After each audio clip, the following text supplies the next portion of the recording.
Good morning, City Hill. I trust you guys are all well today. We're busy with a study in the book of Habakkuk, a minor prophet that lived in Israel. This guy had come to an end of his tether. He had seen how the moral fiber of Israel had collapsed, and he had taken his complaint to God. He went to God and was complaining about the whole situation. And then he decided, well, okay, I've done my complaining. Now I'm going to stand still and see how God is going to answer this question. And then God tells him to do a strange thing. He says, write down the vision, make it plain, so that he who runs with it can read it. So he writes it down, and then suddenly the whole mood changes in chapter 3, which is where we are. He suddenly realizes that he remembers certain facts. He remembers the goodness of God. It's in chapter 3, verse 2, it says, O Lord, I have heard of your fame and was afraid. He had heard how good God was. He had heard what God had done to the enemies of Israel in times past. And he said, I know you can do it again. We sing that chorus in church, or that song. It says, I know, Lord, you've moved a mountain, and I know you'll do it again. You've made ways where there's been no ways, but I know you'll do it again.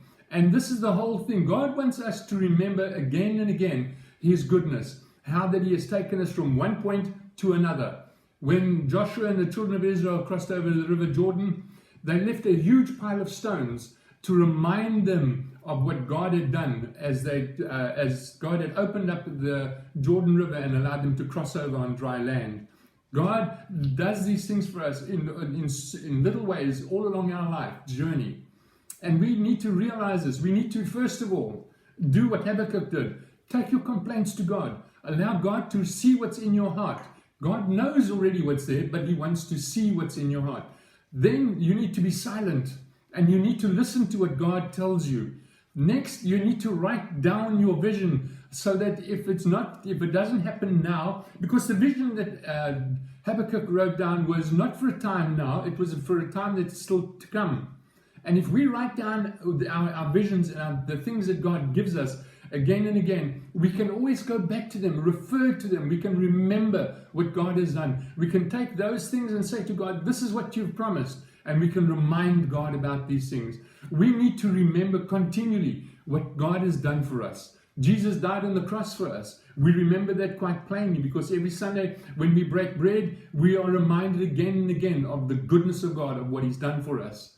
Guys, we need to take time. We need to reflect on our lives. In the situation we find ourselves, yes, it can be a bit of a dark hole. But you know what? Remind yourself again and again of what God has done in the past for you. Think back.